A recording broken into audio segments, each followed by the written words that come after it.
তা দেখি রবীন্দ্রনাথের গীতবিতানটা নিয়ে বসছে। তা আমি আমার ছেলেকে বললাম আর হয়েছে আজকে, সে দেখি করছে না করছে, আমি মানে প্রায় 3 ঘন্টা থেকে 3.5 ঘন্টা। তারপরে যখন মানে আজান হতেছে, তারপরে একটু বগাচোখা দেওয়ার পর তারপর থামবো, এই ইচ্ছা শরীর বলল মানে কারোর জন্য তাকে মানে কে কি বললো তার জন্য সে থেমে থাকবে না, সে তার মতোই চলবে। আপনারা দোয়া রাখবেন সে যেন সুস্থ থাকে, সুন্দর থাকে। আমরা তখন রেডিওতে গান শুনতাম, ওই তো যেগুলো শুনে শুনালি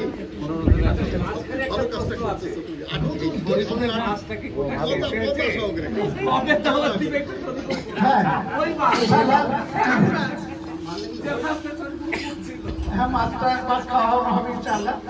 এখন একটু বর্ষাকাল চলছে, একটু সময় একটু হোক।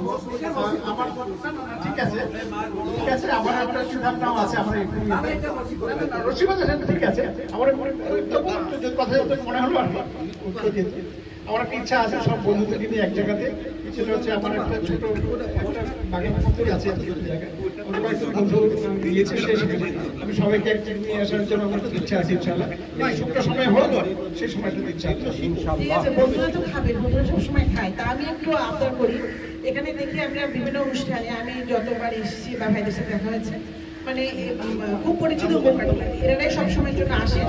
আমার একটা আবদার আছে ভাইদের প্রতি যে ভাবিদেরকে সবাই একবার নিয়ে আসেন, আমরাও মাঝে মাঝে, ঠিক আছে আপনারা করবেন, খুব ভালো হয়, একটা ইন্টারেকশন খুব দরকার, আমাদেরও দরকার। আমি অবশ্য আমাকে সে যথেষ্ট সময় দেয় বা আমরা যথেষ্ট বেড়াই সেটা না, আমার মনে এটা হলে সমাজের মানে একটা একদমের মধ্যে বের হয়ে আসবে। এটাও একটা পারিবারিক বন্ধনী, যেটা আমাদের জন্য বর্তমান প্রজন্মের খুব দরকার, এবং এটা থেকে আমরা বিচ্যুত হয়ে যাচ্ছি। তাই এরকম মাঝে মধ্যে হালকা ইয়াতে আপনারা কেউ বিফল হবেন না, সবাই বউকে নিয়ে আসবেন। বাচ্চারা দেখা যাচ্ছে সবাই বড় হয়ে গেছে, কিন্তু ভাবিরা দেখা যাচ্ছে বাসাতেই আছে। একটু আনলে আমার মনে হয় এটা ভালো লাগবে আমাদের।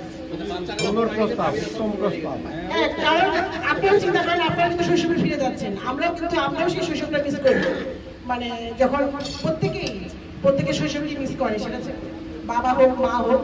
আমার মনে হয় এটা খুব প্রয়োজন, এবং এটার মাধ্যমে আমরা একটা খুব সুন্দর আরো ভালো পরিবেশ পাবো। এটা মাঝে মধ্যে দরকার, সবসময় না হোক, অন্তত 2 মাস 3 মাস। আমার কয়েকদিন আগে মনে হলো যে খুব বৃষ্টি হচ্ছিল, এরকম বেরোছি না। আমি যখন হাফিজ ভাবির সাথে অনেকটা আমাদের ইয়ে আছে, জালাল ভাবির সাথে আমাদের একটা পারিবারিক সম্পর্ক হয়ে গেছে।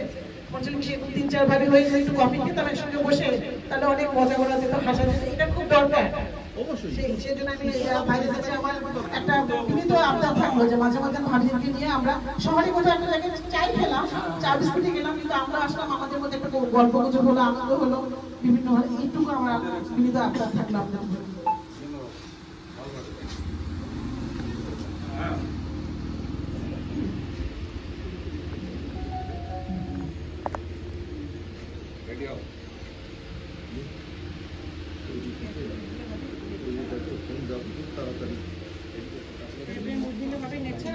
না